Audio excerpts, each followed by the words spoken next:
अरे एक साहब कहते हैं मस्जिद में घुस के मारूंगा, क्यों मारोगे भाई, क्या गलती है? मैं कुरान शरीफ नहीं पढ़ने दूंगा, मैं लाउड स्पीकर बंद कर दूंगा। अध्यक्ष महोदय, ये देश हिंदू और मुसलमानों के प्रेम का देश है, आपस में मिलकर रहने वाला देश है, हमारी संस्कृत है एक दूसरे के साथ प्यार मोहब्बत। अध्यक्ष महोदय, जब दिवाली और होली आए तो मुसलमान जाकर उनको मुबारकबाद दे, जब ईद और बकरीद आए तो हिंदू भाई जाकर मुबारकबाद दे। ये देश में होना चाहिए। अध्यक्ष महोदय, मंत्री महोदय बोला, अध्यक्ष महोदय हरकत है, अध्यक्ष महोदय अध्यक्ष महोदय अब्बू आझमी जी जे बोलतायत त्यांना जास्त भाईचारा विचारा ह्या गोष्टी बोलतायत, त्याच्यात काय नाहीये, आम्हाला त्यांचं भाषण ऐकायचंय, कारण आता आम्ही मंत्री झालोय, आता आम्ही ऐकणार।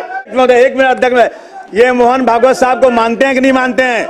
आदरणीय मोहन भागवत साहब ने कल ही कहा है, ये नेता लोग जो है ना अपना कद बढ़ाने के लिए ये सब कर रहे हैं। ये श्री मोहन भागवत जी की बात है, बंद करो ये सब चीजें। अध्यक्ष महोदय, अध्यक्ष महोदय, मैं मुख्यमंत्री जी बैठे हैं, मुझे बहुत खुशी है कि मैं उनके सामने कुछ बोलना चाहता हूं।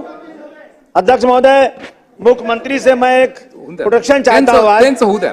अध्यक्ष महोदय, हमारा देश एक धार्मिक देश है। अध्यक्ष महोदय, यहाँ धर्म के मानने वाले लोग हैं अपने धर्म के खिलाफ।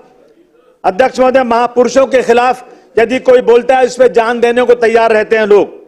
अध्यक्ष महोदय, अगर भीमराव अंबेडकर साहब जिनको लोग भगवान मानते हैं, कई जगह उनको पूजते हैं, अध्यक्ष महोदय, अगर उनके खिलाफ कोई बात होती है तो लोग सड़क पर उतरते हैं, लोग सड़कों पर उतरते हैं, लोग मारे जाते हैं, कई लोग जेल में जाते हैं, कई लोगों की मौत हो जाती है। अध्यक्ष महोदय, अभी परभनी का वाकया सबके सामने है। अध्यक्ष महोदय, अध्यक्ष महोदय, शायद 2021 में जेम्स लेन ने एक किताब लिखा था किसी के खिलाफ अपमानित, मैं कुछ ज्यादा बात करना नहीं चाहता हूं, लेकिन अध्यक्ष महोदय, जब जेम्स लेन की किताब आई तो लोगों को बहुत क्रोध आया, लोगों ने जाकर पुणे में उस लाइब्रेरी को जला दिया, क्योंकि ये अपमान हम किसी महापुरुषों का बर्दाश्त नहीं कर सकते।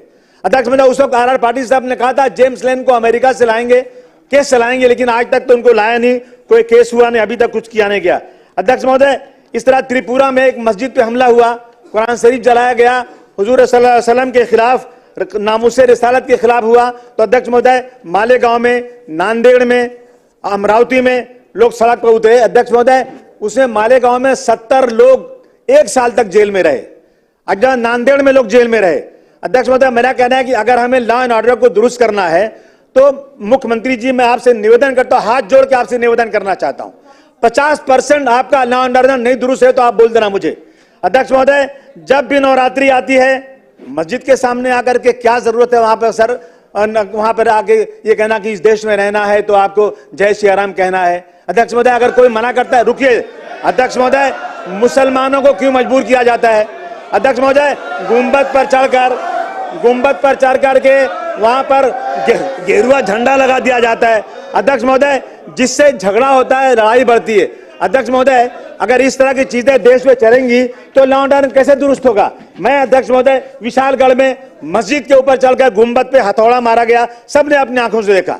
अध्यक्ष महोदय, मैं मुख्यमंत्री जी, मैं आपका ध्यान दिलाना चाहता हूं कि विशालगढ़ में मस्जिद में घुसकर कुरान शरीफ जलाया गया, वहां पर 45-50 लोगों का घर बिल्कुल तोड़ दिया गया। क्या गलती थी उनकी? अध्यक्ष महोदय, ये सिर्फ हिंदू और मुसलमानों के बीच में जिस तरह से झगड़ा कराया जा रहा है, उसमें कहीं ना कहीं मुख्यमंत्री जी को आपको रोक लगाना जरूरी है। बांग्लादेश में हमारे भाइयों के साथ वहां पर जाति हो रही है, हम उसकी निंदा करते हैं, उसकी खुली निंदा होना चाहिए, लेकिन मेरे देश के अंदर अध्यक्ष महोदय, ट्रेन के अंदर एक पुलिस वाला मुसलमानों को निकाल के गोली मार देता है। अध्यक्ष, उसकी निंदा क्यों नहीं जोरदार तरीके से होती? क्यों नहीं हमारे और भाई सड़क पे उतरते?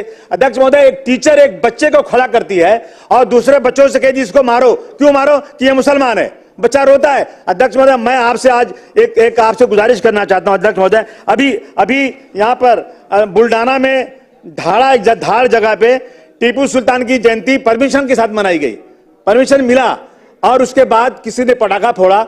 अध्यक्ष महोदय, ऐसा वहां पर लड़ाई झगड़ा हुई, वो गरीब मुसलमान जिनके घर ही नहीं है, टीन का पार्टीशन है, उन घरों में रात को पुलिस घुस करके इतना 12 लोगों को जला दिया, प्रॉपर्टी जला दिया। अध्यक्ष महोदय, इन सब चीजों पर अध्यक्ष महोदय कहीं न कहीं रोक लगना चाहिए। अध्यक्ष महोदय, रात को 10 साढ़े 10 बजे घुस करके मारा गया और आरोपियों को कार्रवाई की गई। अध्यक्ष महोदय, मुस्लिम समाज के 28 लोग पकड़े गए, दूसरे समाज के 12 लोग, 7 लोग का नाम उसमें 4 ही गिरफ्तार हुआ। अध्यक्ष महोदय, मेरा कहना है कि इन चीजों को कहीं न कहीं अध्यक्ष महोदय रोकना चाहिए। अगर आपको वाकई इस महाराष्ट्र के अंदर लॉ एंड ऑर्डर दुरुस्त करना है, आप देख लीजिए इन वजह से कितने झगड़े बढ़ते रहते हैं। आप एक बार एक कानून बना दीजिए।